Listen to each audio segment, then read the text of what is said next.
Hello, this is Jacqueline Guillory, Brandman University DNP student, and this is my psychopharmacology case presentation for Alprazolam, also known as Xanax by brand name.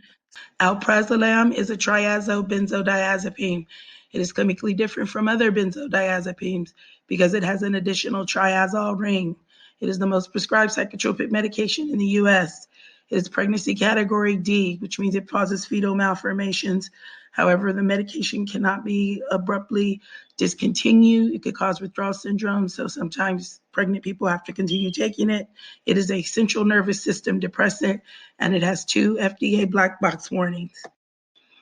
Alprazolam is FDA approved for the treatment of generalized anxiety disorder as well as panic disorder. The dosing forms, it comes in tablets such as extended release, um, immediate release, oral disintegrating tablets, and oral solution. However, the extended release is only indicated in the treatment of panic disorder. And just as we increase the doses slowly, we must also decrease the doses slowly to avoid rapid withdrawal and the risk of seizure or death. Alprazolam's mechanism of action: there's rapid GI absorption.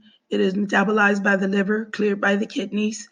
GABA neurotransmitters help to slow down bodily nerve impulses, which reduce the output of norepinephrine, serotonin, acetylcholine, and dopamine, and produce an increased relaxed state. Pros of this med is that it can be taken in conjunction with antidepressants, promotes prompt treatment, acting fast to intermediate within 30 minutes to an hour, can be taken with or without food, and is very affordable. Cons are short-term and long-term use dependency abuse potentials exist, even if the medication is taken as prescribed. Unfortunately, it doesn't take long to realize the long-term effects of Xanax use and/or abuse. Tolerance develops rather quickly, so Xanax becomes less and less effective, requiring higher doses to achieve the same effect initially received by less medication.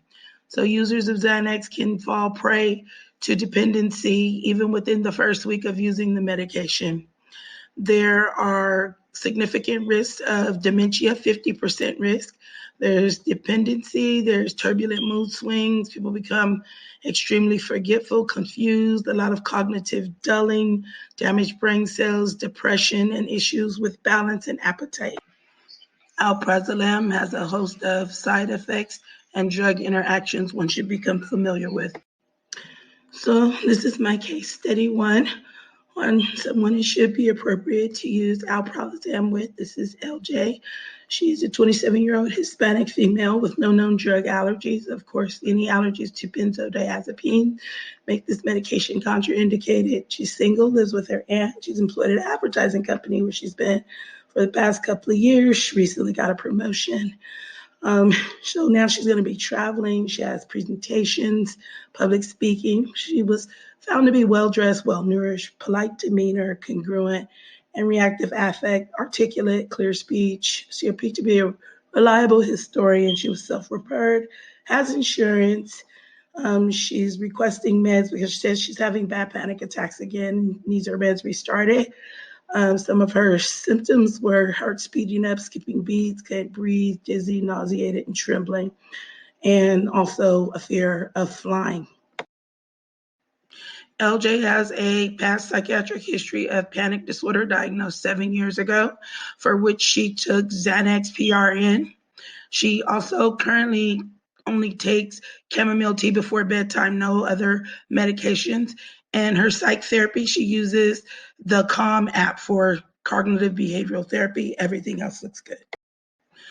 So LJ's family history warrants review, looking for substance abuse patterns as well as anxiety or mental health disorders. Her mother had an anxiety disorder. No one else had anything else going on. Her parents died from a motor vehicle accident 7 years ago. She has been single.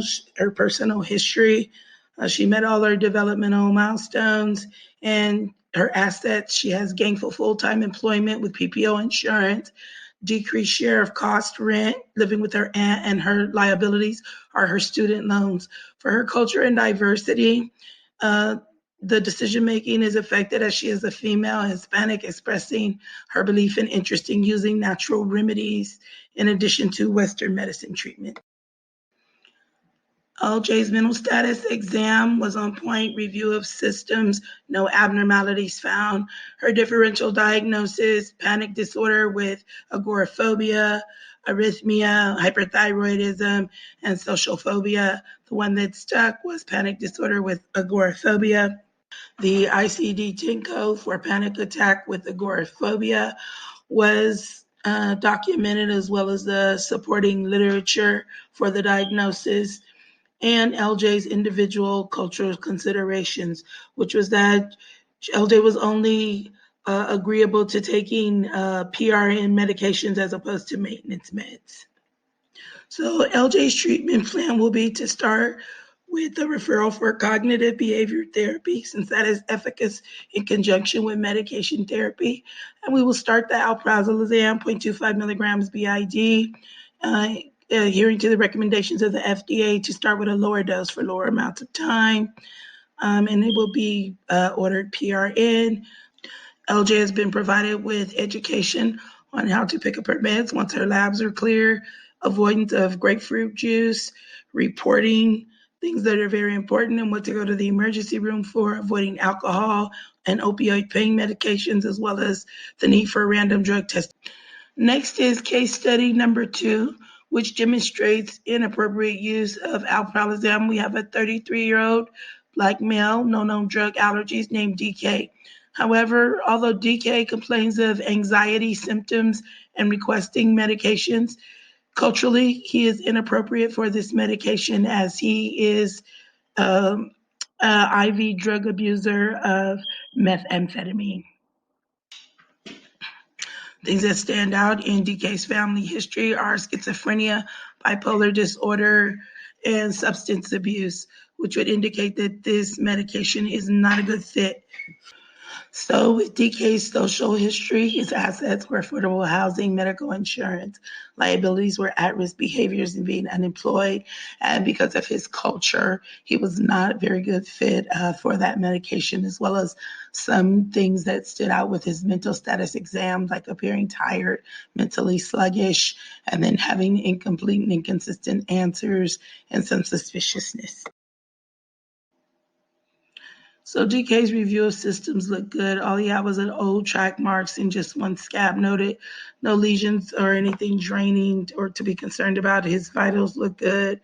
His differential diagnosis of cyclothymic disorder, well, that one was ruled out. And the reason it was ruled out is because he has a history of ADHD and he took stimulants as a kid, and that was actually favorable for him. And if it was true cyclomic disorder, that would have actually caused more problems. And for the generalized anxiety disorder, well, he has absence of spontaneous panic attacks.